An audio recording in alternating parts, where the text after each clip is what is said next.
Cumprimento os irmãos com a paz do Senhor. Amém. Cumprimento os irmãos com a paz do Senhor. Amém. Dormiram bem? Amém. Eu passei a noite no monte hoje. Um monte de coberta. Calma, deixa eu explicar direitinho. Vamos estar em pé, por gentileza. Livro do profeta Abacuque, capítulo de número 3. Abacuque, capítulo de número 3. Oração do profeta Abacuque sob a forma de um cântico. Tenho ouvido, ó Senhor, as tuas declarações e me sinto alarmado. Aviva a tua obra, ó Senhor, no meio dos anos. E no meio dos anos faz ela ser conhecida. E na tua ira lembra-te da misericórdia. Deus vem de Temã, e do monte Parã vem o santo. A sua glória sobre os céus, e a terra se enche do seu louvor. Amém, amém e amém. Coloque a Bíblia no banco, na cadeira. Pegue na mão da pessoa mais bonita do seu lado aí. Eu sei que de manhãzinha é meio difícil, está todo mundo com o rosto amassado, não é? É um encerramento, daqui a pouco vai ter um encerramento. Atravesse a faixa de gás aí. Isso, pegue na mão do irmão que está do outro lado. Como só tem obreiro aqui, se ele não quiser pegar na sua mão, chuta a canela dele. Esse congresso foi marcado pela unidade, né, pastor Flamarion? Aperte a mão da pessoa com carinho, para ver se ela está viva aí. Até ela falar aleluia. Crente vivo tem que fazer barulho, não é? Fechamos os olhos e oremos ao Senhor. Pai, uma vez mais eu te glorifico e te agradeço. Eu sei que daqui a alguns minutos este anfiteatro ficará pequeno para o tamanho da glória que o Senhor vai enviar sobre nós. Eu não tenho dúvida nenhuma de que o Senhor está no controle de tudo e um pouquinho mais. E eu só tenho, Pai, mais uma vez que lhe agradecer. Permita-me ser um canal de bênção aos seus servos que aqui estão. E não me deixe, Senhor, omitir nada daquilo que o Senhor falou comigo durante essa noite. Um milagre, Pai, vai acontecer na nossa vida.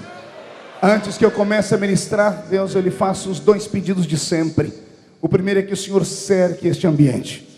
E num raio de 5 quilômetros, onde houver um demônio alojado, eu dou a esses demônios segundos para desaparecerem daqui. Porque se não sumirem, serão queimados pela glória do Senhor que descerá aqui. Pai, eu sou pentecostal, não nego a minha origem. Por isso eu lhe peço, abra a porta do céu sobre este lugar. Manda do céu para a terra uma comitiva de anjos. Que estes anjos desçam trazendo brasas de fogo nas mãos. Que comecem a esparramar estas brasas entre nós. E onde houver um de nós cheio do Espírito Santo, renova a nossa vida nesta manhã, Pai. Incendeia o nosso coração e fala conosco. Em nome de Jesus de Nazaré. Amém, amém e amém. Os que podem tomar seu assento, dando a Jesus uma linda salva de palmas. Porque Ele é bom, porque Ele é merecedor. Glória a Deus. Há muitos anos atrás, eu me apaixonei pela vida do profeta Abacuque. Era um garoto ainda, quando frequentava os lindos cultos ali da minha cidadezinha, em Orlândia, num bairro muito peculiar chamado Vila Tatu. E lá no salãozinho de 4x3, a minha alma foi moldada e o meu caráter começou a ser treinado. E eu me lembro que o mestre da Bíblia para mim, o meu herói moderno, era o irmão Ovídio Ramos. Ovídio Ramos é uma figura cheia de Deus, um homem muito simples, presbítero da igreja lá em Orlândia até hoje. O irmão Ovídio deve ter hoje 80 e alguns anos de idade. Um homem fascinante, vocês precisam conhecer ele. O irmão Ovídio é um negro alto, de uns 2 metros de altura, e a mão dele parece uma raquete de tênis.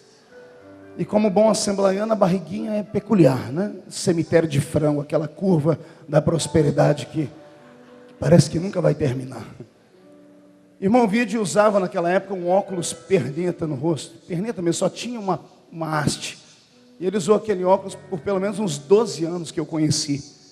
E fale para ele trocar aquele óculos. Era caçar confusão. O irmão Ovídio não sabia ler nem escrever, mas batia no peito e afirmava que Jesus havia ensinado ele. Então eu ia para os cultos do salãozinho, não propriamente para ser cheio do Espírito ou para buscar uma revelação. Eu era adolescente, e todo adolescente é meio da pá virada. Íamos eu e o Elias, um amigo, a gente sentava no fundo do salão. No fundo do salão tinha ali o salão era um antigo bar, tinha uma pia, e ali atrás eu e Elias a gente se deliciava com o culto, mais rindo do irmão Vídeo do que sentindo a presença de Deus. Você tinha que ter conhecido aqueles anos. O irmão Vídeo, toda vez que pegava o microfone, chegava inspirado. Eu dizia: eu quero que os irmãos abram a Bíblia comigo hoje no livro de Êxodo. E eu já não aguentava, já começava a rir lá embaixo. Outra vez o irmão Vídeo, todo inspirado, dizia: abramos a Bíblia aqui no livro de Genésio. Era só para rir. Um dia, pastor Jabes, ele queria que a gente encontrasse na Bíblia o livro da profeta Joana. E uma irmãzinha na frente falou: irmão Vídeo, mas não tem Joana na Bíblia. Eu disse: ó, mulher, você não sabe aquela mulher que foi engolida pelo peixe? Era Jonas, mas na cabeça dele era Joanas, e ninguém tirava a tal da Joana da cabeça dele. Mas eu me apaixonei, foi num desses cultos, porque parece que Deus, numa reunião como a nossa, mesmo que a gente vá por brincadeira, você começa a dar glória a Deus por brincadeira, o negócio começa a ficar sério. Deus não tem tempo a perder, Ele recebe todo tipo de adoração. E num desses cultos, lá está o irmão Vídeo, ele dizendo: hoje Deus falou comigo, eu quero que vocês abram a Bíblia de vocês no livro do profeta Albuquerque. Eu não me aguentei nesse dia, porque não tem Albuquerque na Bíblia, é o tal do Abacuque.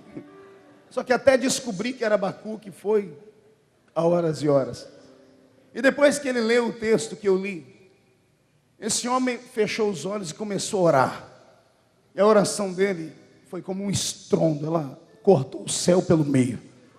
E aquele homem sem letra, sem cultura, trouxe a nuvem da glória de Deus para dentro daquele salão. E o meu corpo se tremeu inteiro. E Deus disse para mim: filho, eu não busco capacidade nos homens, eu busco uma alma apaixonada nos homens. E ali eu comecei a amar a Bíblia Sagrada e a buscar os conhecimentos dela. Isso já tem lá os seus 20 anos.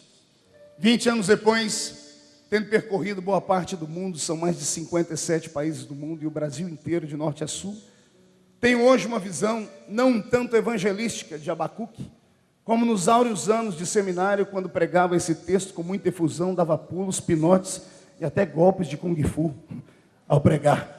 Hoje, qualquer ser humano que tente analisar a alma de um profeta, ele vai entrar dentro de um labirinto e jamais vai ter uma resposta precisa para todas as suas perguntas. Profeta é um homem ou mulher escolhido por Deus, que mesmo sendo feito da matéria dos mesmos homens ou dos outros homens, tem o curso da sua história traçada pela mão de Deus, tem a sua respiração medida pelo próprio pulmão de Deus. Ele vê o que ninguém vê, ele ouve o que ninguém ouve, ele sente o que ninguém sente. Por isso, anda sempre na contramão da avenida. Por isso, nada sempre contra a correnteza. Geralmente são homens e mulheres incompreendidos. Aplaudidos sim, mas incompreendidos também. Na maioria das vezes que viam um profeta atuar na Bíblia, eles não eram aceitos, mas eram suportados. Porque eram homens e mulheres a quem Deus havia dado uma luneta telescópica, espiritual, invisível, que fazia eles anteverem o futuro.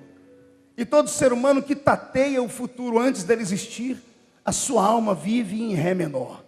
Que me digam aqueles que gostam de ler e já estudaram a vida dos filósofos. Raríssimos filósofos chegaram aos 50, 60 anos. A maioria dos filósofos morreram cedo. E alguém estudando a vida dos filósofos, os psicólogos, melhor dizendo, dizem que todo homem que pensa demais no amanhã, ele antevê o futuro e ele sofre por antecipação as agruras, as questões da vida e as crises existenciais. Por isso, acaba terminando seus dias tão cedo. Vida de profeta geralmente tende a ser curta. E nem sempre aquilo que ele fala, ele vê cumprir-se nos seus dias. Nem sempre ele é aplaudido como gostaria de ser aplaudido. Todavia, o sentimento de missão cumprida dentro do peito dele faz ele ter coragem de fazer tudo o que ele fez e, se preciso for, fazer 2 vezes mais. Porque ele sabe que o que ele faz, embora não seja compreendido pelos homens, existe. É invisível, é metafísico, mas existe. E nesta manhã, eu não estou pregando aqui para pessoas comuns, estou pregando aqui para uma grande liderança. Homens e mulheres que conhecem a linguagem que eu estou dizendo. E eu não vim ensinar nada novo aqui, até porque jamais me atreveria a fazer isso. Eu sei qual é o meu lugar. Eu só vim aqui hoje, em nome de Jesus, dar um conselho, se é que posso dar um conselho. A sua unção profética jamais foi perdida. E o que Deus pactuou com você, Ele jamais ignorou. E não importa o que pensem os homens, não importa o que dizem a religião, o que importa é que o pacto que Ele fez contigo está estabelecido.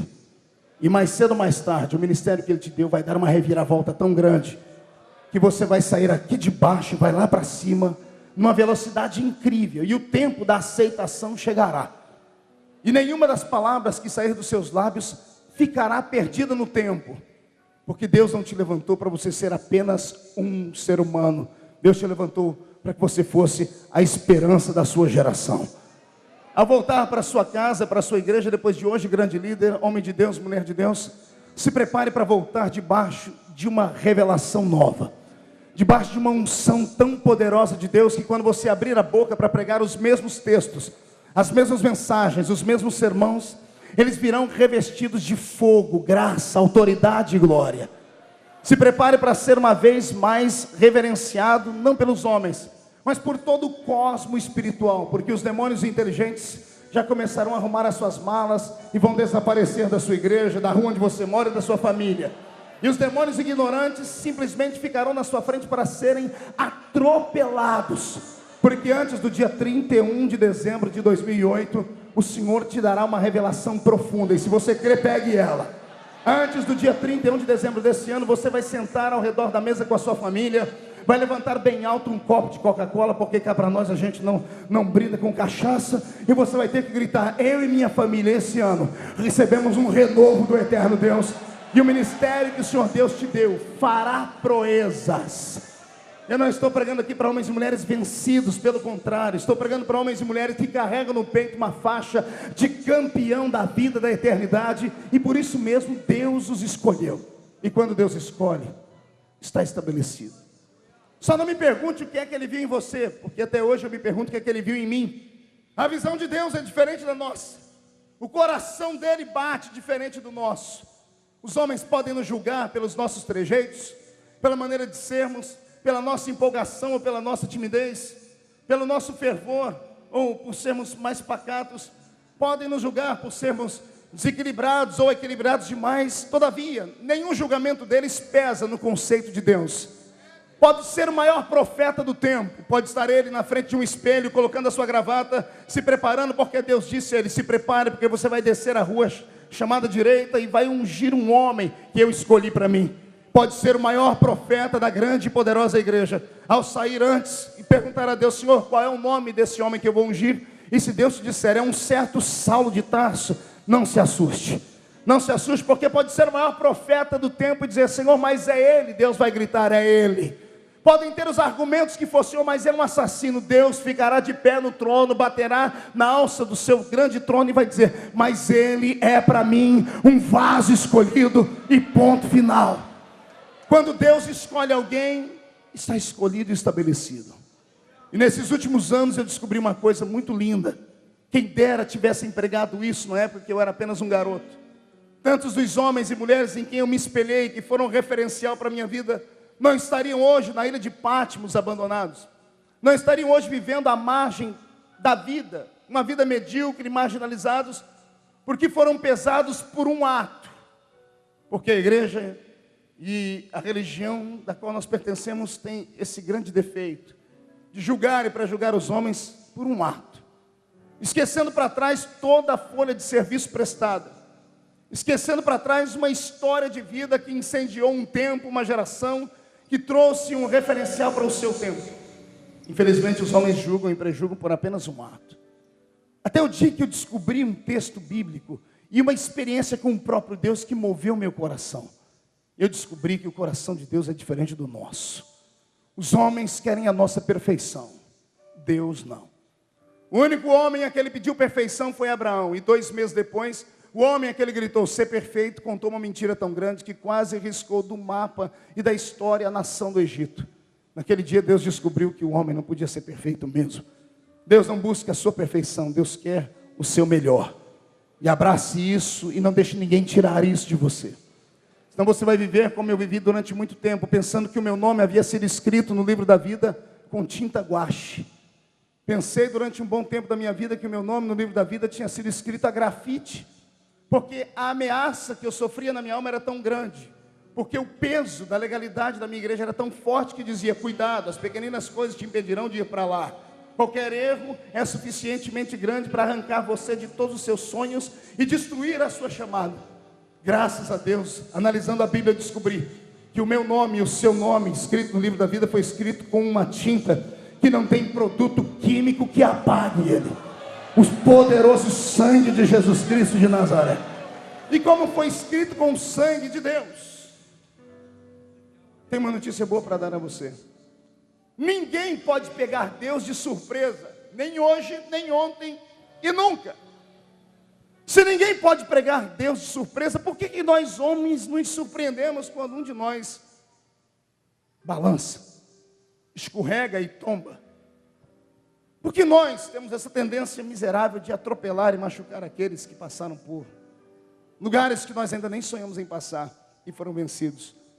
Queria eu um dia perguntar a Deus, diante dos grandes inquisidores da religião, se Deus, quando chamou esse ou aquele, A, B ou C, se Deus em algum momento se surpreendeu com alguma das atitudes deles. Eu tenho certeza que o grito do meu Deus vai ser, nunca me surpreendi. Porque passado, presente e futuro na mente de Deus se misturam.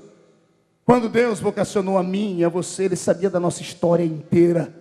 O livro já estava escrito e colocado um ponto final nele. Foi Davi quem gritou no Salmo, e gritou bem alto, dizendo assim, o meu nome, Senhor, além de estar escrito aí, os meus dias do lado dele foram escritos antes que acontecessem. Porque tu me sondaste e me conheceste desde que eu era pequeno e informe. Se Deus conhece a nossa história, se os nossos dias foram escritos antes deste tempo presente, tudo que acontece na minha vida ou na sua, acontece ou debaixo da permissão dele, ou debaixo da ordem dele. Eu não posso crer que o diabo tenha facilidade e liberdade para sair tocando nesses guerreiros que estão na minha frente, porque são homens e mulheres de linha de frente. Quem está em linha de frente é mais fácil ser alvejado. Eu profetizo em nome de Jesus que neste ano ainda, guerreiros que foram alvejados não serão sepultados, pelo contrário, serão restaurados, estarão de pé. E ainda que as suas igrejas e as suas denominações não os aceitem, o Senhor Deus os colocará em outras tribos, e essas tribos os honrarão, porque a glória de Deus permanece sobre a vida daquele que é vocacionado. Se algum dos meus companheiros creem nisso, dê um grito de glória a Deus aí. Se Deus não se surpreende com nada, quer dizer que quando aquele ou aquela que a gente julga e prejulga dizendo, caiu, escorregou, e a gente se assusta, Deus sabia de tudo. Se Deus sabia de tudo, por que Ele deu àquela pessoa aquela unção e aquela autoridade, aquele ministério? Se o próprio Deus, mesmo sabendo que tudo ia acontecer, resolveu empenhar sobre eles a sua palavra e ofertar a eles o seu talento e dar a eles esta unção tão poderosa, nenhum de nós tem nenhum tipo de autoridade de tentar tirar desses homens e mulheres aquilo que Deus deu a eles. Que o ministério de Cristo seja pregado entre nós, e que a unção que estava sobre Jesus de Nazaré caia sobre a minha vida e sobre a sua. A mesma unção de levantar o caído, restaurar aquele que estava com a vida desgraçada, trazer luz àqueles que estavam cegos e anunciar o ano aceitável do Senhor. Esse ano há de ser um ano de poderosas restaurações dos ministérios. Se nós cremos nisso, um grito de glória a Deus é bem-vindo nessa hora. Agora posso falar sobre Abacuque. Eu imagino um velho aguardando que a sua carne se deteriore uma vez mais, que o seu espírito se despregue da matéria, e correr ele então até os braços de Abraão e ao seio de Abraão, aguardar o grande e poderoso grito do Messias, que milhares de anos depois desceria até a tumba dos cativos e traria consigo um cativo cativeiro. Todavia, antes que a morte chegue, o profeta dobra o seu joelho e no afã de conquistar Deus uma vez mais, tendo ele toda a liberdade para orar por si, tendo ele toda a liberdade do mundo, com uma folha de serviço prestada, de orar pela sua vida, dizer: Deus, que os meus dias terminem em paz, que a enfermidade não venha, que eu seja um homem pleno e feliz, que a frustração não bata a minha porta, tendo ele podido orar e pedido a Deus que trouxesse cura à sua alma, porque não há uma alma mais ferida e machucada do que a alma de um profeta. Uma vez mais ele se desprove de todo o seu sentimento humano, e orando ao Senhor, velho, com quase 70 anos de idade, a luneta telescópica que ele ganhou quando garoto está do seu lado, e o ato profético dentro dele não deixa ele fazer outra coisa senão pegar a luneta em oração e colocar nos olhos. E ao colocar a luneta nos olhos, ele contempla um futuro mórbido, enrijecido, frio e negro. Ele contempla os seus filhos, os seus netos, os seus bisnetos, longe de Deus, vazios da presença de Deus, desesperadamente pervertidos, comprometidos com o mundo, entregues a Satanás e vazios de todo tipo de promessa. E quando o velho profeta Abacuque, um profeta tido por nós como um dos profetas menores, com um número tão insignificante, entre aspas, de profecias perto de Isaías, de Jeremias, de Ezequiel, insignificantemente o volume, não o teor das profecias, e sim o volume. O pequenino homem de joelhos, quando vê o futuro, treme. E eu não posso imaginar ele fazendo essa oração gritando. Não posso imaginar ele fazendo esta oração com um fervor na alma. Eu só consigo imaginar ele fazendo essa oração em ré menor. Só consigo imaginar ele fazendo essa oração com um nó embargado na sua garganta. Porque ele vê o futuro. E ao ver o futuro, ele se esquece da sua vida e pensa na vida dos seus filhos, dos seus netos e dos seus bisnetos. E somente quem entre nós um dia parou para orar pela sua família pode sentir o que ele sentiu. A dor de saber que um reino foi construído, de que uma história foi fincada na terra e não há ninguém para dar sequência a ela. E nesse momento o velho se desprove, uma vez mais repito, de tudo que era humano e de olhos fechados começa a clamar a Deus dizendo: Senhor, aviva a sua obra. E aviva a sua obra no meio dos anos. E ele não termina, ele diz: Senhor, e no meio dos anos a notifica. E se em algum desses anos pela frente o Senhor estiver irado com a geração que estará vigente, Senhor, age com misericórdia. Porque se não houver um lastro de oração hoje, não haverá um futuro e uma manhã para as nossas famílias. Com base nisso eu quero falar sobre um avivamento pleno, em todo o tempo. Não basta um avivamento no começo da vida, é preciso um avivamento no meio da vida. É preciso um avivamento não só no começo e no meio da vida, mas um avivamento no final da nossa existência.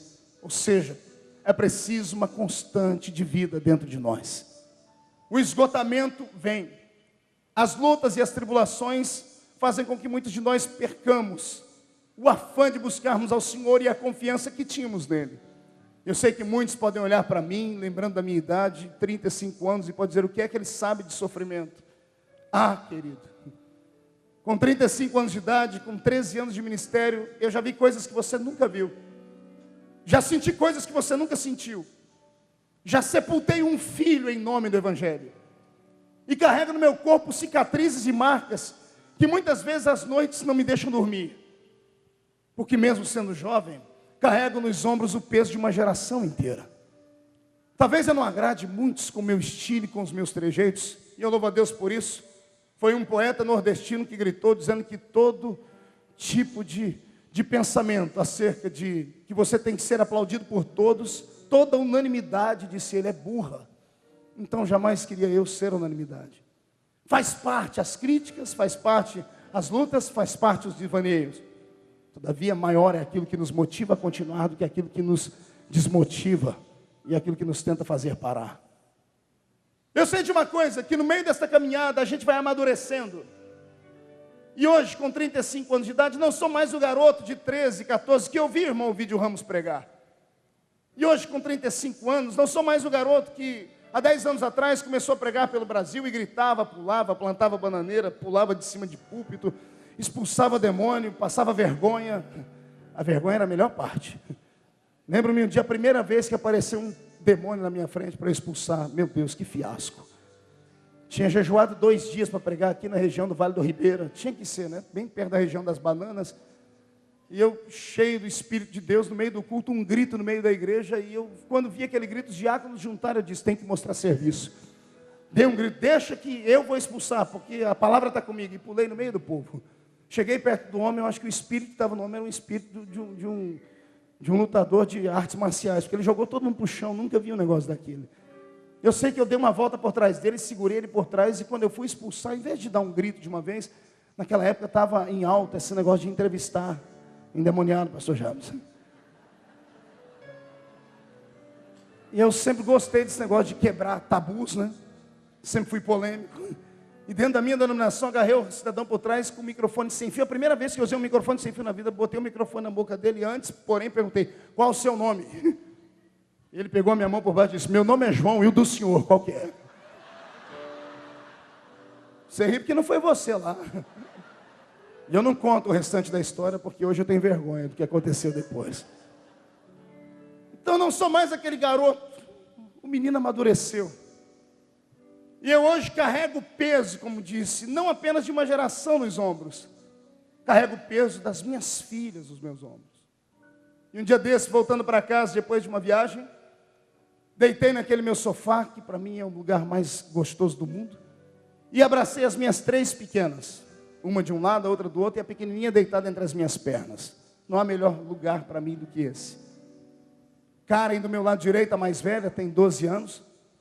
E conversando com ela, disse, filha, está tudo bem com você? Ela disse, está tudo bem, papai. E na escola, sou a melhor aluna da classe. Falei, namorado? Ela disse, Deus ainda não me deu. Eu olhei para a cara dela e disse, o Senhor te repreenda rápido. Olhei para as outras 2 pequenininhas, já fiz uma oração de libertação na hora, porque eu tenho 3 filhas. E espero que eu não tenha que pagar todos os meus pecados na vida das minhas filhas. E eu me lembro que com Karen, a minha conversa continuou dizendo assim, filha, está feliz na igreja? Tô, papai. Mas aquele tô dela não me convenceu. Aquele tô sentar, eu disse, filha, vamos conversar direitinho. Como é que está a sua vida com Deus lá na igreja? Papai, está indo. Eu disse, está indo como? Desliguei a televisão, as outras 2 pequenininhas foram brincar. E ela começou a dizer para mim, papai, eu não tenho vontade de ir na igreja mais. Eu disse, por que não? Eu disse, eu queria correr atrás do Senhor. E em todo culto que o Senhor prega. Eu disse, por quê? Porque todo culto que o Senhor prega é muito alegre.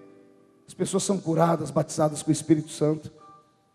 E ela me lembrou que um ano antes eu havia pregado num congresso e Jesus batizou ela com o Espírito Santo, no meio do ginásio. Eu me lembro que acabou o culto, eu joguei o microfone na mão do pastor e disse, pastor, termina aí porque eu quero abraçar minha filha. E ela disse, papai, eu queria sentir aquilo que eu senti naquele dia, e eu não sinto mais. A nossa igreja está fria, os cultos estão vazios. Criança na nossa igreja, você sabe como é tratado, né? Chega um adulto, tira a gente do banco e bota a gente para sentar no chão. E aquilo me maltratou. Aquilo moeu a minha alma. Então eu dei a ela um conselho, falei como pai, falei como pastor.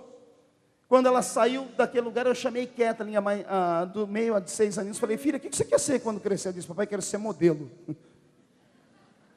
Você ri porque não é a sua filha. Eu falei, Senhor, o que está acontecendo com a minha vida? Naquela noite, eu fui perturbado. Não conseguia dormir. Virava de um lado para o outro na cama, até que eu levantei de madrugada e fui no quarto das pequenas. Estendi minha mão sobre elas. Eu orei em pé, eu orei de joelho. Eu orei virado para a parede. Eu fui para a sala, eu coloquei um travesseiro no rosto para gritar. Porque eu senti o peso de saber que mesmo tendo ganhado almas pelo mundo inteiro, estava perdendo a minha prole, a minha família. E detalhe, descobrindo que boa parte dos erros não eram meus. Eram simplesmente porque minhas filhas estavam congregando em uma igreja onde a glória e a alegria do Senhor era uma coisa rara. Onde a unção e a sensibilidade com Cristo tornou-se uma mosca branca. E o que acontece naquela congregação, onde um dia eu fui criado cheio da unção e do Espírito de Deus, tem acontecido em boa parte das igrejas desse nosso país. Há um esfriamento latente. Não, pastor, há um avivamento, as igrejas estão cheias. Me perdoem, os companheiros, vocês conhecem mais a Bíblia do que eu. O meu Deus, Ele ama muito mais a qualidade do que a quantidade. Reunimos hoje milhares e milhares de pessoas, e olha aqui dentro onde nós estamos hoje, com pelo menos 2, 3 mil líderes. E me perdoem que eu vou dizer, é um atrevimento, mas falta a nós, juntos, autoridade para pedir para que aquela irmã se levante daquela cadeira. Falamos tanto e não temos nada. Batemos no peito no nome da nossa denominação e por ela brigamos, e no nome dela sepultamos. E pelo nome da nossa denominação a gente faz das tripas coração. Falamos tanto sobre as prosperidades, sobre a arte de ganhar dinheiro, sobre a fórmula de ser um bom empregado, que os nossos cultos se transformaram em reuniões de motivação e autoajuda. E não que isso não seja pregado, não que isso não deva ser pregado, deve ser pregado sim. Todavia, eu venho de uma escola que quando eu atravessava a porta do templo, alguém no púlpito me desafiava. E mesmo não sabendo ler nem escrever, mesmo usando aquele linguajar da roça, mesmo usando os trejeitos que alguns de nós hoje ignoraríamos, quando aqueles homens e mulheres com seus joelhos calejados e as suas mãos calejadas falavam, o coração da gente tremia. E a gente era vencido pelo Espírito de Deus. E éramos obrigados a todo culto renovar a nossa aliança e pedir, Senhor, amanhã me usa de uma maneira diferente. Me carrega nos seus braços e me transforma numa bomba atômica do seu Espírito na terra. Eu venho hoje deixar aqui o desabafo dessa geração que chega. Uma geração que encontrou o ouro e a prata nos nossos cultos, mas que nunca mais ouviu o levanta e anda. Numa geração que não veste mais roupa comprada em brechó, que não tem mais hoje o desassossego de chegar no culto com medo, faz até o sinal da cruz porque comprou roupa na Pernambucana, e o medo de saber que tem outra pessoa igualzinha a ela no culto é terrível. A maioria dos nossos jovens hoje não tem mais a dificuldade da minha época, que metade do grupo de jovens da minha igreja só tinha 2 dentes na boca, o zagueiro e o atacante. Eu tive a graça de casar com a única moça da igreja que tinha um cabelo liso. Imagine, no meio de 150 jovens, Edileuza, minha esposa, era a única moça de cabelo liso. Isso para mim já foi uma grande conquista. Então imagine você, a nossa geração era uma geração desprovida de muitas coisas que hoje nós temos com muita graça. Todavia, a minha geração era estimulada a orar. Eu não consigo lembrar da minha infância, dos 14 aos 22 anos de idade. Ou melhor, aos 19 que eu me casei, aos 22 que fui consagrado ao diaconato. Não consigo me lembrar desse período eu indo a um shopping. Não consigo me lembrar desse período eu gastando meu tempo indo a uma boate, ou passando dias e dias numa sorveteria. Não me lembro desses dias. Eu levando uma vida, lá vão ter. Eu me lembro que todos os dias, talvez porque naquela época nós não éramos aceitos, ser crente era ser um bicho de 7 cabeças. Na escola eu era humilhado, no trabalho eu era humilhado, o vizinho da esquerda me humilhava, da direita também. Só me restava um lugar para ir, era a igreja. E quando eu entrava dentro da igreja, naquele lugarzinho pequenino, eu me sentia dentro de um reino, porque ali eu podia gritar, ali eu podia orar, ali eu podia chorar. Eu perdi a metade, ou muito mais a metade dos meus amigos da escola, do trabalho, todavia eu fiz amizade com o Espírito Santo, e nada substitui a amizade de um homem com a presença do Deus eterno. Eu sei que enquanto falo, alguns não sentem. Se é para Jesus, pode aplaudir mais forte. Aleluia. Agora, se misturar essas palmas com um grito de glória a Deus, fica mais gostoso. Pronto, perfeito. E o que eu estou falando aqui não é para os meus amigos, meus irmãos e minhas irmãs, algo novo. Você lembra onde foi que o Senhor Deus forjou o seu ministério? Talvez aqui esteja uma das piores coisas da vida do ser humano: esquecer de onde veio, esquecer as suas raízes. Pastor, mas o tempo nos amadurece. Amadurecer sim, enferrujar não. Pastor, mas o tempo nos faz sermos pessoas capazes de raciocinar. Hoje eu não ajo mais como criança, hoje eu sou uma pessoa mais formada. Que pena que nós não agimos mais como criança nesse quesito de adoração e de buscarmos a face do Senhor. Que pena que nesse quesito nos transformamos em adolescente. E quem é pai e tem filho adolescente entende a minha linguagem. Todo pai que tem um filho adolescente, o sonho do pai é que o filho volte a ser uma criança de novo. Porque o filho adolescente acha que é dono do seu nariz e acha que não precisa do pai para mais nada. A alegria do pai é saber que o seu filho depende dele para tudo. É saber que aquele pequeno ser que ele colocou no mundo depende dele para comer, para andar, para respirar. E quer caçar confusão com o pai quando alguém se levanta contra o filho. Quer caçar confusão com o pai quando alguém diz que a roupa do filho é feia, ou que o cântico do filho é desafinado. O pai não aceita. Todo pai tem orgulho do filho quando é pequeno. Agora o filho, quando é adolescente, parece que tem vergonha do pai. Eu queria convidar os meus companheiros nessa manhã, por pelo menos uns 5 minutinhos, sentir a alegria que sentimos quando éramos bebês na igreja. Quando nenhum dos projetos de Satanás nos atingiam ainda. Quando nenhum tipo de desgraça do meio evangélico, do quesito de administração, movia a nossa mente. Quando nenhum tipo de escândalo fazia o nosso coração ficar endurecido como agora. Quando palavras liberadas numa tribuna como essa eram lei para a gente. Por mais difícil de acreditar nela, eram lei, porque pastor era pastor. Não é como hoje, que um homem de terno e gravata como eu não inspira mais confiança em ninguém. As pessoas querem olhar, ouvir. A maioria das pessoas vem para a igreja e ficam analisando, e ficam filosofando. Alguns buscam 5, 6 meses para sondar a vida dos obreiros, para saber se aquele é um homem de Deus de verdade. Que saudade da época da Vila Tatu. Quando o irmão Vídeo, daquele jeito dele, dizia assim: Jesus mandou dizer que hoje vai cair uma chuva de cura. E nenhum de nós tínhamos medo de acreditar. Que saudade dos anos em que eu era só um garoto e sentado no culto de mocidade, aguardando vir a caravana que vinha de longe, sozinho, porque havia sido escalado pelo líder. Eu esmurrava aquele banco de madeira cheio de farpas e ferpas. E quando chegava o outro jovem para sentar, ele chegava com nojo, porque além de gritar, cuspia tudo no banco. Mas era uma época tão boa, porque a dependência de Deus era tão profunda, e eu sabia que todo culto havia uma novidade. Diferença dos dias atuais, que o Espírito Santo é amarrado nas nossas reuniões. Ele entra pela porta e já recebe a ordem: você tem 1h30 para operar. E se dentro dessa 1h30 não operar, o problema é seu. Que faça daqui uma semana. Ah, pastor, o senhor está dizendo que o culto tem que ser desequilibrado, não pode ter raciocínio, não pode ser racional. É claro que não, companheiro. Eu só estou dizendo que tem dias e dias.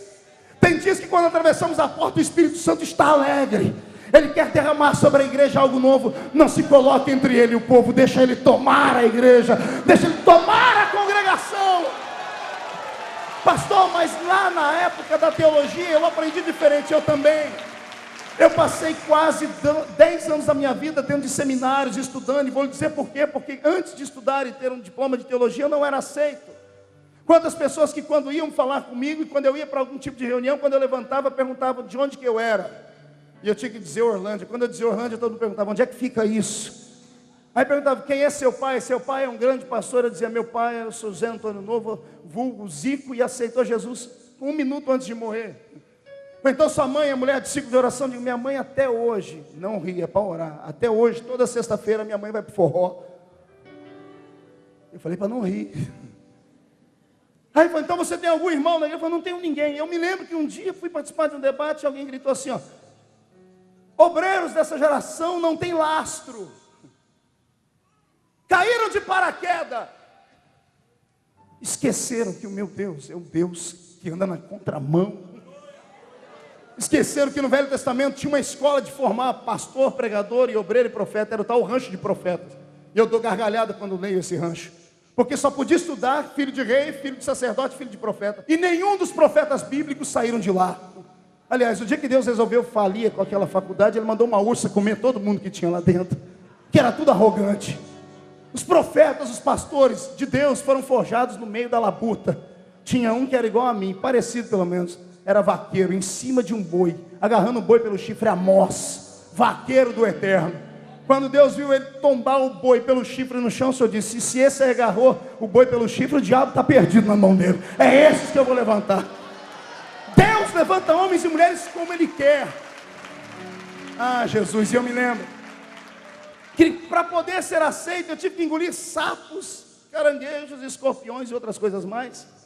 E passei anos da minha vida estudando, e mesmo no seminário fui malhado, fui vencido. Fui roubado. Quantas noites na faculdade de teologia eu quase me transformei em ateu. Porque todos nós que fazemos teologia e temos esse cunho pentecostal, sabem o que eu estou dizendo. Falta no Brasil uma teologia genuinamente pentecostal.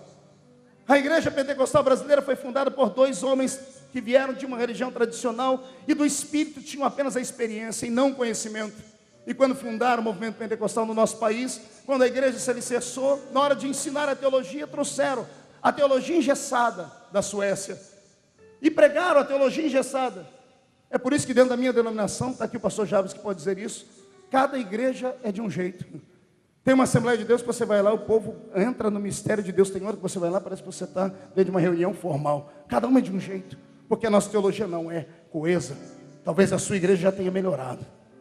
Mas por faltar um ensinamento coeso acerca disso, nós travamos a unção e a presença do Espírito Santo. E eu me lembro que dentro do seminário eu fui humilhado. Quantas vezes gritando do meu jeito, o líder ou um dos professores se levantava, principalmente de homilética, e dizia assim: esta não é a postura e não é o jeito de um pregador. Quantas vezes, interpretando a Bíblia do meu jeito, apresentando meus trabalhos, o professor de hermenêutica dizia: não ensine mentira ao povo. Ainda bem que eu nunca parei para ouvir ele. Porque o dia que ele me falou para não contar mentira para o povo, foi numa matéria, eu usei texto de Paulo, falando com o carcereiro, acerca da salvação da família. Quando Paulo diz: crê no Senhor Jesus, será salvo tu e tua casa.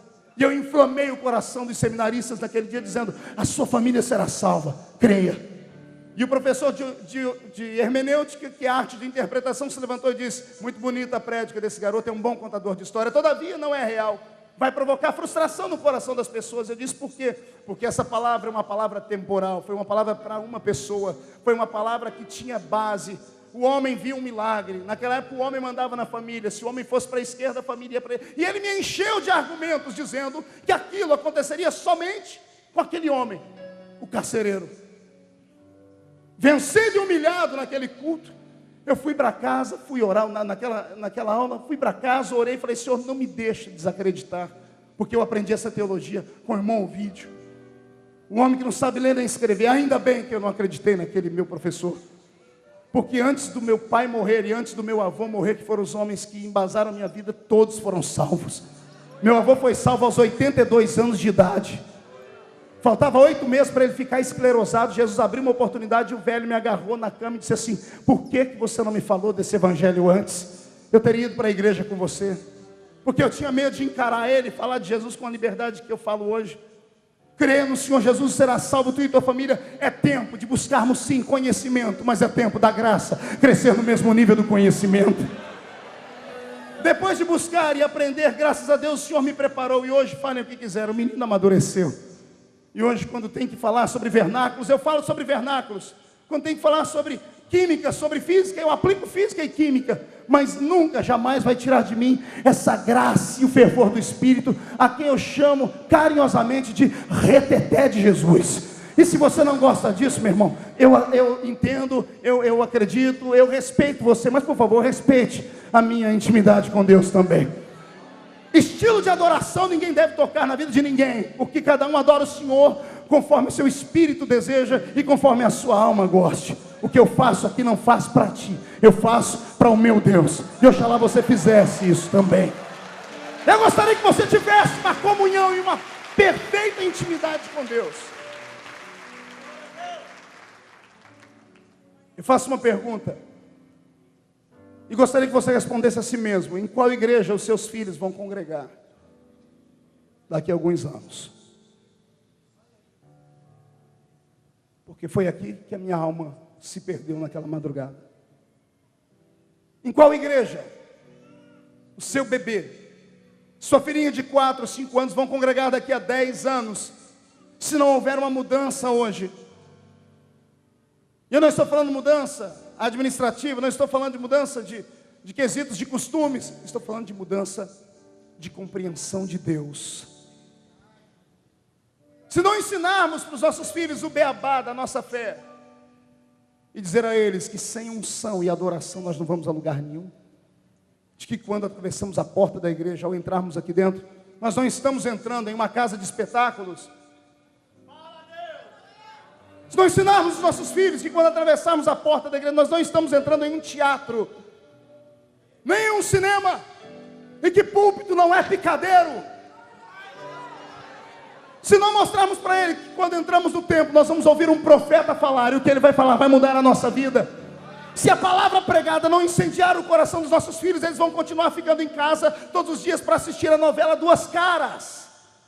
Porque poucos de nós conseguem levar eles para ver a única face adorada que está em cima dos céus e precisa ser nesta manhã glorificada. Nós não precisamos de uma teologia nova. Não está faltando pregadores, está faltando profetas. Temos muitos falastrões, gente que fala e nos encanta com a sua oratória, mexe conosco pela sua psicologia, sabe tudo e um pouquinho mais sobre muitas coisas que nós não sabemos, mas não é isso que nos dá base para enfrentar o verdadeiro inimigo, que se esconde atrás de um reino invisível. Diabo não se vence com diploma, diabo não se vence com um rosto bonito, demônios não se vence com dinheiro. Satanás só respeita homens e mulheres cheios da unção e da presença do Espírito Santo. Não há nada que substitua isso.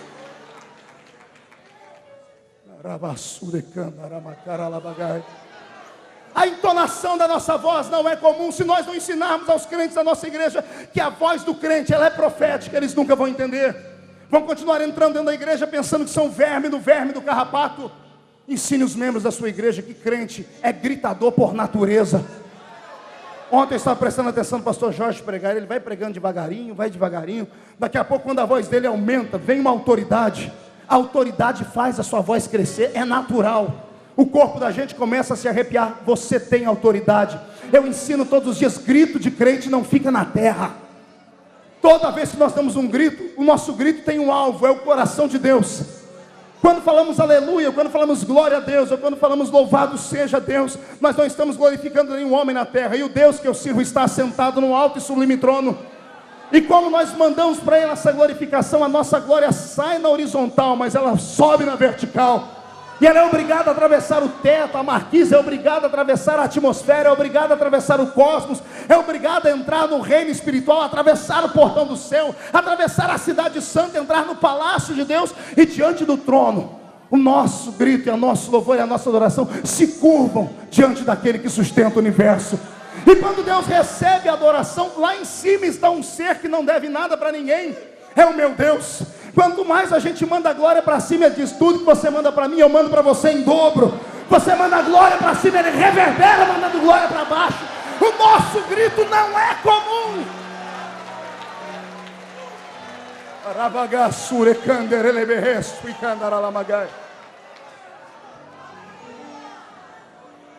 Eu não sei vocês, mas às vezes eu sinto falta da igrejinha feita de madeira. Sinto falta de ouvir a irmã do ciclo de oração com o seu coquezinho na cabeça, cantando um hino que não tem nada a ver com as melodias que nós temos. O senhor está sendo saudosista, pastor? Não, eu estou aqui tentando pedir a Deus um avivamento, aquele do começo. Aviva, Senhor, a sua obra no meio, e termina o nosso ministério avivando ele. Eu profetizo que queira o diabo ou não, seremos cheios de conhecimento, teremos ouro e prata, mas o levanta e anda já está chegando aí. Vai haver uma avalanche da glória de Deus atravessando a porta da sua igreja, revestindo o seu ministério. Deus trará uma unção tão grande que não tem Zé Pilintra, Zé Pilantra, Exu Caveira, tranca a rua, não tem demônio no inferno, não tem anjo no céu e não tem homem na terra capaz de parar a glória que está vindo sobre a sua vida e sobre o seu ministério. Se alguém crê nisso, dê mais um grito para tentarmos acordar a cidade. Se os meus companheiros respeitam a unção de Deus que está sobre a minha vida, levante a sua mão direita, por favor. Agarre o ombro da pessoa que está do seu lado, com todo respeito. Agarrou, chacoalhe ele, ou ela até ficar irritada, irrita ele. Diga: está chegando o final do CIMEB. Você está sendo desafiado a ser avivado. Chacoalhe com força, diga: Deus está fazendo isso. Deus está sacudindo a sua vida, o seu ministério. Deixa Deus te pegar, companheiro.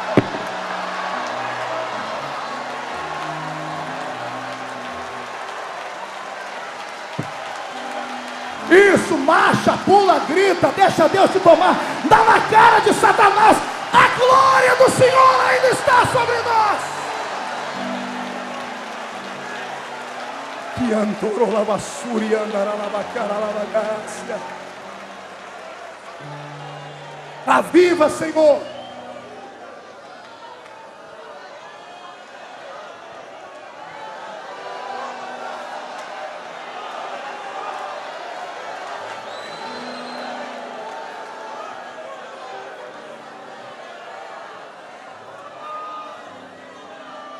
O que não custa nada também não vale nada. A unção de Deus é cara.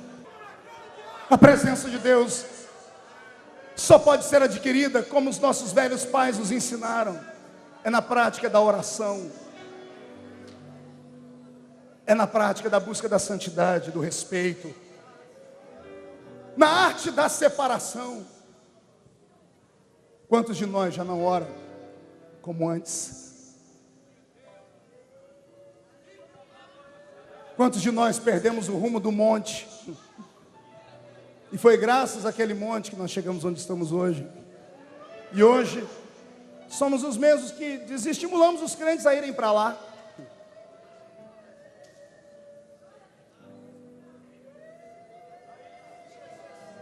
Há um Deus no céu olhando para você dizendo assim: eu te quero de volta. Eu te quero de volta.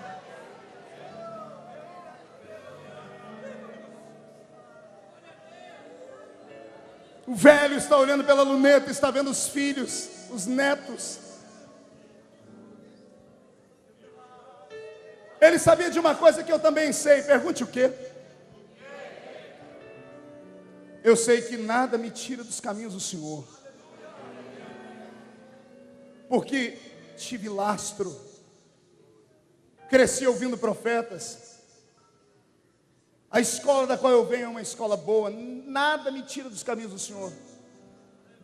Pode falar o que quiser, nada me faz sair dos caminhos do Senhor. Só que a geração que vem não tem a estrutura que nós temos. São levados por ventos de doutrina. São levados por pessoas que, porque ficaram frustradas nos seus caminhos, criaram uma nova fé. Uma fé anarquista, onde vale tudo. Nossos filhos estão sendo ensinados a entrar na igreja para ouvir alguma coisa boa, algo que fale ao coração. Querem ser massageados no ego.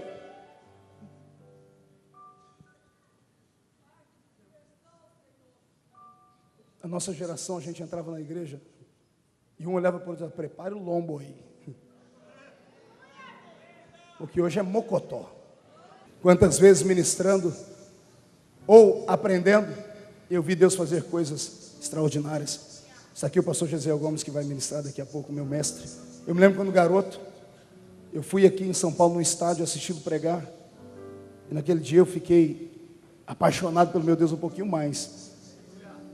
O pastor Gesiel chegou no culto, não sei se ele se lembra, todo mundo rindo dele, e eu inclusive, eu estava sentado na frente. Ele chegou com um paletó virado ao avesso. O senhor lembra disso, pastor Gesiel? Passou o tempo. Paletó virado ao avesso. Falei: pastor Gesiel, o que deu nele? Será que saiu correndo do hotel? Quando entregaram o microfone a ele, ele olhou para a igreja, olhou para todo mundo olhando para o paletó dele. Ele pegou o paletó, tirou, desarrumou, chacoalhou e disse: eu entrei aqui a propósito. O Senhor manda dizer que vai fazer isso com a vida de muitas pessoas aqui hoje.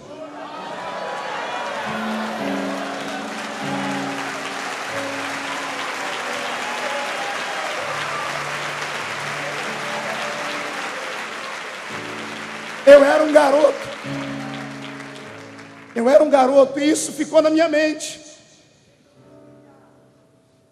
Deus querendo mudar a vida das pessoas. É para isso que existe cultos como esse. A nossa geração é marcada por uma unção estranha. A maioria dos líderes não receberam mais a unção pastoral com o cajado, receberam uma unção de Mike Tyson. Trocaram o cajado por um par de luvas de boxe. Vale mais do que grita mais, vale mais do que bate, alfineta mais. A geração que vem não tem mais nada para absorver. E é no nome dessa geração que vem, que hoje eu venho humildemente implorar aos meus companheiros, irmãos e irmãs que estão aqui no CIMEB, e essas fitas que vão correr o Brasil e o mundo, para que haja um despertamento na nossa vida particular. Que ignoremos os homens e mulheres que vão nos chamar de loucos, de fanáticos, de desequilibrados, de malucos. Nenhum deles paga a nossa conta. Nenhum deles nos visita quando estamos doentes. E palavra por palavra o Senhor nos deu 2 ouvidos. Deixa eu entrar por aqui e sair por aqui. Eu repreendo esse espírito de piolho que foi colocado sobre a sua vida na igreja. Um espírito que te faz andar pela cabeça dos outros. Eu repreendo ele nessa manhã. O que faz a diferença entre o fracasso e o sucesso é a atitude.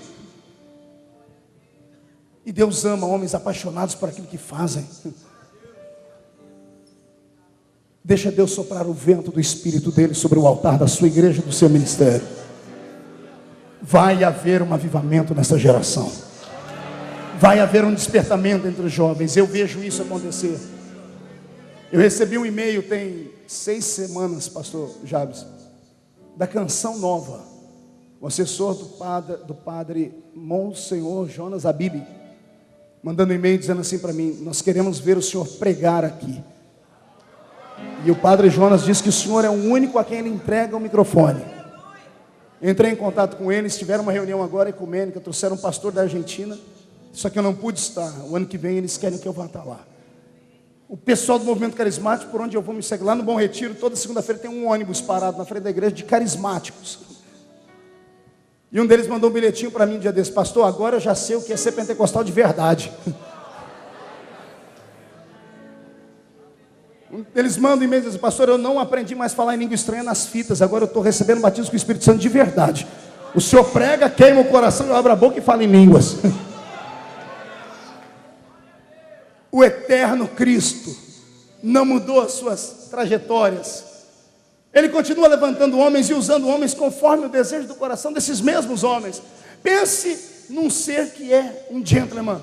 É o nosso Deus. Ele respeita as nossas atitudes.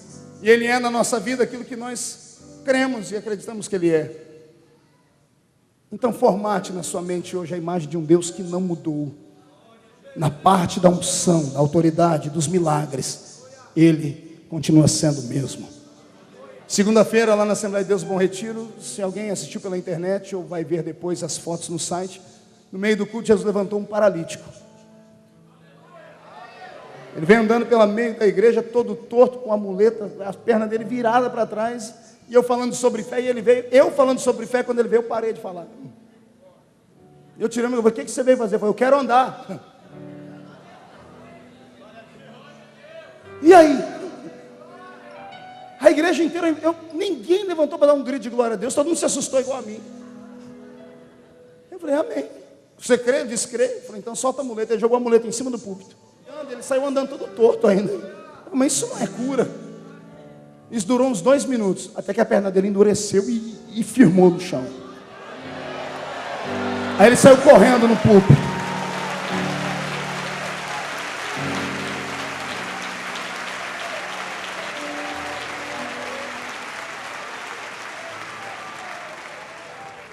Se nós não crermos que temos uma unção diferente, que não somos apenas formadores de opinião, mas que somos profetas de Deus nesse tempo, o que é nosso vai desaparecer. Você não é comum, cidadão. Suas mãos não são comuns. Seus pés não são comuns. Sua boca não é normal. Seus olhos não são normais. Seus ouvidos não são normais. No dia em que Jesus Cristo te adotou e disse: esse é meu, a partir de hoje vai ser meu servo, vai ser minha boca na terra, você se transformou numa pessoa anormal. Queira você ou não, Deus tem dificuldade em dar talentos a pessoas que são e adotar um estilo de vida normal. Deus ama gente maluca. Deus é apaixonado por pessoas que gostam de ir onde ninguém foi, que gostam de ver o que ninguém viu, que gostam de ouvir o que ninguém ouviu, que gostam de sentir o que ninguém sentiu. Pastor Marco, isso aí não é a tal da religião do experiencialismo, de sentir coisas, e daí? Deixa os teólogos rotularem como quiserem, ninguém tira aquilo que está dentro de você, no que você crê. E a Bíblia diz que tudo é possível àquele que crê. Veio aqui 2 pregadores americanos pregar aqui no CIMEB, 2 pregarem aqui, e eles orarem e derrubou todo mundo, e ninguém falou nada. Vai onde nós fazer isso, pastor Javes? Vai onde nós fazer isso? Por que nós que temos essa consciência latina, pensamos que somos tão insignificantes? Porque todo poderoso avivamento tem que começar do outro lado do oceano. Porque todo poderoso avivamento tem que ser rotulado na vida de uma pessoa importante e rica, que tem olhos azuis e cabelos lisos. Por que Jesus não pode dar essa unção para um homem de cabelo pichain e que agora deu uma esticadinha, tá lisinho? Por quê? Me diga, por quê?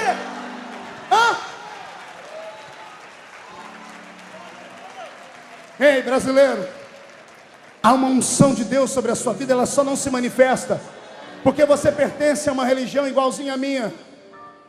Ela tem cara de leão, jeito de leão. Na verdade ela é um leão, só que criado dentro de um zoológico.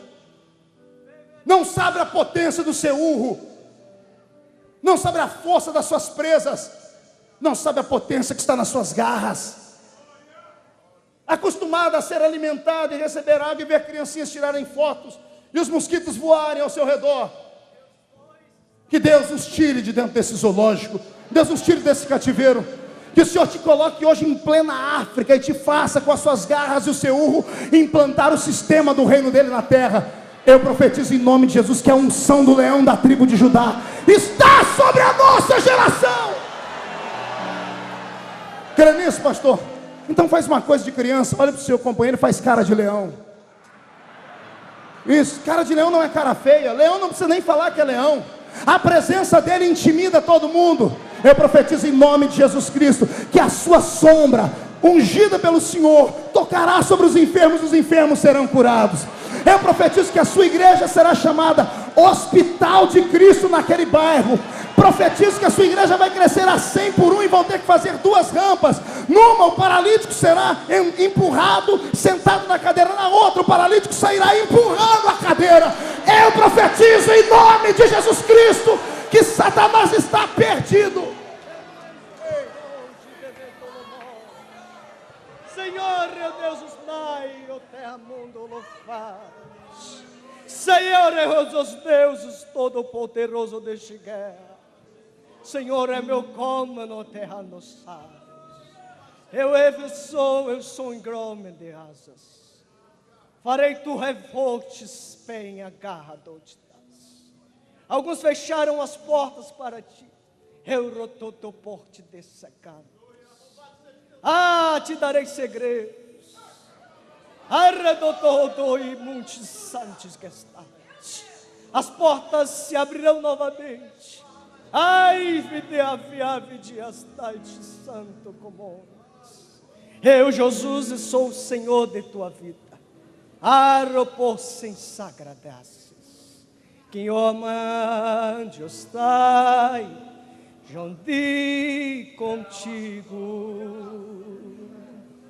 Sofri na terra, tô também. Pra que recuar, se eu sou contigo? Maneiras tenho de trabalhar. Resolvi tratar a tua alma. Quem é o homem que impeça teu Deus?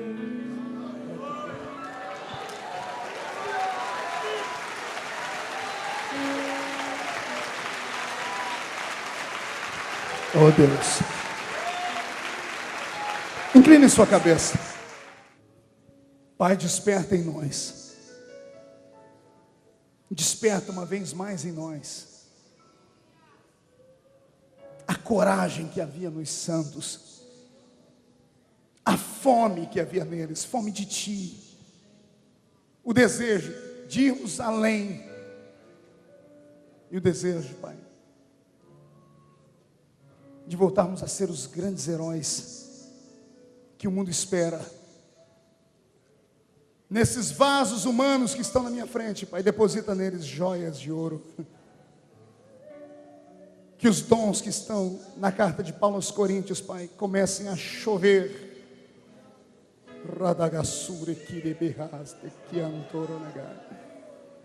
Que nesta manhã, Senhor, nasçam homens e mulheres aqui com um ministério tão prodigioso que a nação brasileira terá que se curvar para ouvir. Homens e mulheres que entrem onde nós ainda não conseguimos entrar. Que o mundo, Pai, pare para ouvir o eco do grito que sairá dos nossos lábios depois desta manhã. Aviva, ó Senhor, a sua obra. E se houver algum entre nós, Pai, que o Senhor escolheu para isso, aquece o coração dele nesta manhã e renove a alma dos seus filhos. Fique de pé comigo.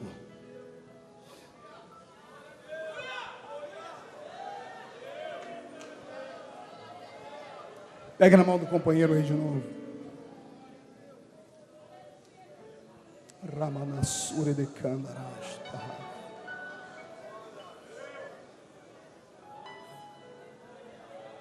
Eu não vejo mais homens e mulheres. Eu vejo brasas de fogo.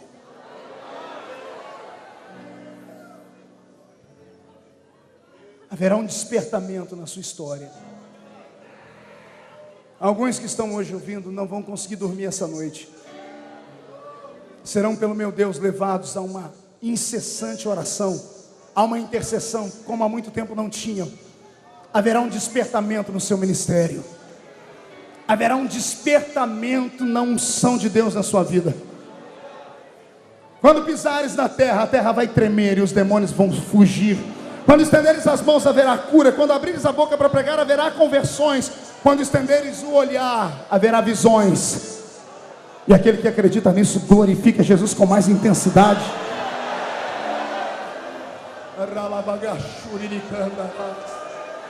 Chacoalhe suas mãos, companheiro. Mãos livres.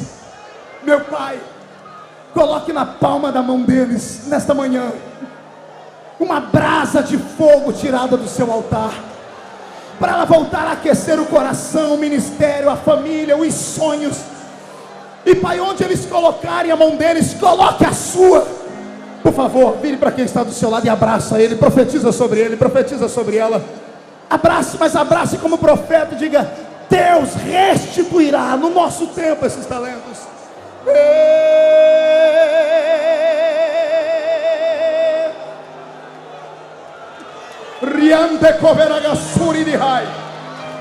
Onde houver, Senhor, um dos meus irmãos cheio do Espírito Santo, pega ele nesta manhã, meu Pai.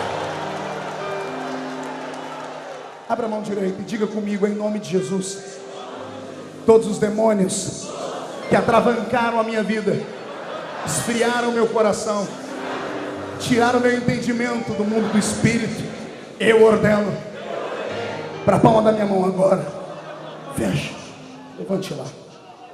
Eu vou contar até 3. No 3 você joga no chão e pisa em cima. 1. Nosso ministério mudou. 1,5. Nenhum demônio tocará nos nossos filhos. Nenhum.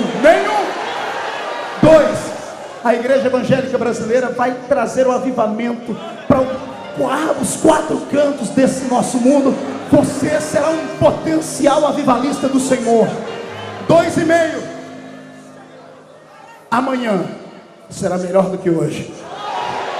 Diga para o seu companheiro, diga: será melhor o amanhã. 2,75. CIMEB é uma realização, uma bênção, e ninguém tem nada a ver com isso. 3. Jogue no chão, pise em cima.